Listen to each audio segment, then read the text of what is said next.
नमस्कार दोस्तों, मेरे चैनल पर स्वागत है। दोस्तों, आज बात करेंगे कि परमात्मा निराकार है या साकार है। क्योंकि कुछ लोग हैं जो कबीर का नाम लेकर ये बताने का कोशिश कर रहे हैं कि एक हट के ज्ञान दे रहे हैं कि परमात्मा तो साकार है और कहीं ऊपर बैठा है। परमात्मा साकार है, कबीर परमात्मा है और ऊपर कहीं बैठा है, ऐसा उसका कहना है। मैंने इस पर वीडियो ले आया हूँ कि कबीर परमात्मा ऊपर कहीं बैठा है। वो वीडियो आप सुन सकते हो मेरे चैनल पे जाकर। अब यहाँ पर देखते हैं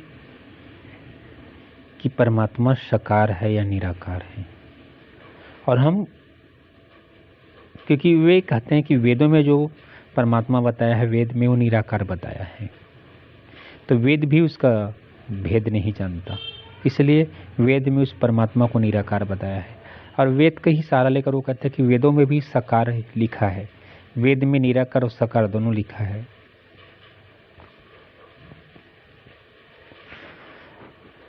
हम यहाँ उदाहरण देंगे। कबीर जी ने कहा कि वेद किताब झूठे न है, झूठे वो जो समझे नहीं। कि धर्म ग्रंथों में जो लिखा वो सही है, वे गलत नहीं, लेकिन हम उसको नहीं समझ सके वो गलत है। आओ परमात्मा के बारे में कबीर जी का क्या मत है, ध्यान से सुनेंगे। कबीर जी ने कहा, निराकार निज रूप है, भक्ति प्रेम से जो चाहे आकार दो, प्रत्यक्ष सदगुरु देव। अब स्पष्ट यहीं पर क्लियर हो गया कि कबीर जी ने क्या कि निराकार निज रूप है, हमारा जो निज स्वरूप है। निज स्वरूप यानी क्या?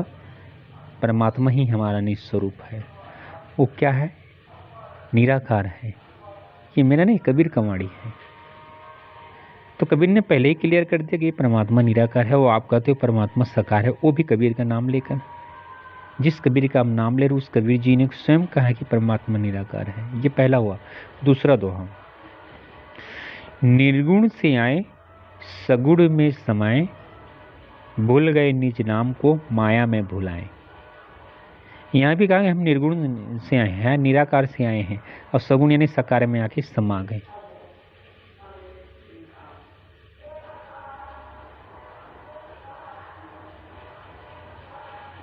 वहां भी ये कहा। और कहा,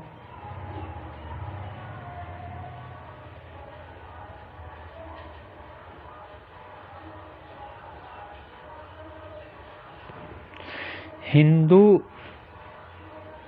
मुस्लिम काहे को करे लड़ाई, वह निर्गुण और अलेखा सब जगह समाई। ये कबीर जी का वर्णन है। हिंदू मुस्लिम काहे को करे लड़ाई, वह निर्गुण और अलेखा तीन सब जगह समाई। यहाँ भी कबीर जी के हिंदू मुस्लिम के लड़ते हो, निर्गुण यानी वो निराकार सब जगह समाया है।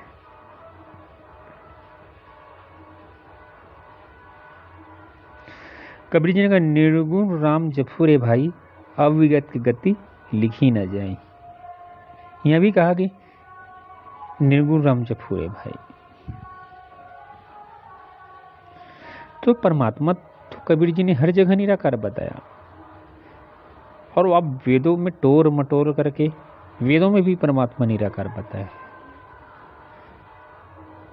अब ये कहीं पर है तो देखो, परमात्मा निराकार ही, निराकार से वो साकार बनता है। अब देखो ऊपर में क्या है, सतलोक है, मैं सतपुरुष बैठा है, वो साकार बैठा है। अगम लोक है, अलेख लोक है, अनामी लोक है, अचिंत पुरुष है, ये सब साकार है। लेकिन इससे भी आगे है परमात्मा, अनामी पुरुष से आगे है परमात्मा। परमात्मा निराकारी है, निराकार से वो साकार बनता है। साकार यानी परमात्मा जो निराकार है वो साकार में उत्पन्न और साकार में उत्पन्न होकर अनामी पुरुष बनता है। फिर नीचे फिर लोक बनाता है, वो अगम लोक, फिर उसके बाद अकह लोक, उसके बाद फिर सतपुरुष यानी सतलोक बनाता है। तो उसके बाद अचिंत पुरुष, फिर अक्षर पुरुष, फिर अक्षर पुरुष निरंजन का उत्पत्ति करता है, निरंजन अष्टांगी, फिर ये 3 लोक बनाता है। तो ये देखो, हमें ये लोकों में नहीं उलझना, ना हमें सतलोक जाना है, ना अगम लोक जाना है, ना अनामी लोक जाना है, ना निरंजन लोक में फंसे रहना है। हमें सब लोकों से परे, ये सब लोक लोकांतर है। चाहे ऊपर का लोक कहो, चाहे अब सत्यलोक कहो, चाहे निरंजन लोक, ये सब माया है, ये सब भ्रम मात्र है। परमात्मा तो तुम्हारे नज़दीक है, हम लखु 3 लोक में। तो ये जो ऊपर में बैठा है, इसको ये लोग कह रहे हैं कि परमात्मा साकार है। देखो, वो भी असली परमात्मा नहीं, परमात्मा इन सबसे ऊपर। परमात्मा की तो सीमा नहीं है, क्यों उसको सतलोक तक सीमित कर रहे हो, क्यों उसको अगम या अनामी लोक तक सीमित कर रहे हो? जिसका आदि न अंत है, उस परमात्मा को क्यों पे सीमित करने की कोशिश कर रहे हो? कोई उसको ब्रह्मलोक तक बताता है, कोई उसको वैकुंठ तक बताता है, कोई उसे अक्षर लोक तक बताता है, कोई उसको सतलोक तक बताता है, कोई उसको अनामी लोक तक बताता है।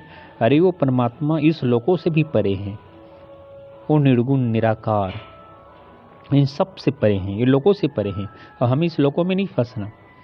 आप किसी भी लोक में आओ, आपका जन्म होगा, क्योंकि अगर ऐसा होता तो इंसान, क्योंकि देखो सृष्टि कहाँ से बनी? सत्पुरुष के आदेश से, अचिंत पुरुष से अक्षर, तो सृष्टि यहीं से तो बनी है ना। तो जहाँ बन रहा वहाँ जाओगे तो फिर बनोगे, फिर उत्पन्न होगा तुम्हारा। यानी आप सतलोक में रहोगे तो तब कभी ना कभी, हाँ बहुत सालों के बाद उत्पन्न होगा, लेकिन जन्म तुम्हारा ही होगा। ये मत भ्रम में रहेंगे हम सतलोक जाएंगे तो हमारा जन्म नहीं होगा, क्योंकि अक्षर पुरुष, निरंजन, अचिंत पुरुष वे कहाँ से निकले हैं? सतलोक से ही निकले हैं। अगर सतलोक में जाने से जन्म नहीं होता तो न निरंजन आता, न अक्षर पुरुष आता, न अचिंत, न अष्टांगी देवी आता, क्योंकि ये सब सतलोक से ही निकले हैं। अगर सतलोक में जाने से मुक्ति हो जाता तो ये लोग तो ऑलरेडी सतलोक में थे, फिर वहाँ से क्यों निकले? इसका मतलब ये है कि बीज तो सतलोक से ही पड़ता है। तो हमें अगर सतलोक भी जाना है, अनामी लोक जाना है, तो यहाँ तक सृष्टि है। भले बहुत दिनों के बाद सृष्टि होगा, लेकिन होगा ही होगा। तो अगर आपको मोक्ष मुक्ति पाना है तो आपको ऐसा जगह खोजना है कि कभी आना ना पड़े, तो वो है परमात्मा स्वरूप, निज स्वरूप। और ये लोगों से परे है, ये तुम्हारे नज़दीक है, सब जगह है, रम रहा, सब जगह समाया है। ये सब जगह, इससे जुड़ना है, अपने सूरत को इससे लगाना है। यही शब्द है, ये परमात्मा ही शब्द है, यही आदि नाम है। और इसमें कोई अक्षर नाम नहीं। आदि नाम का अर्थ ये नहीं कि कोई जपने या विधि होगा, नहीं।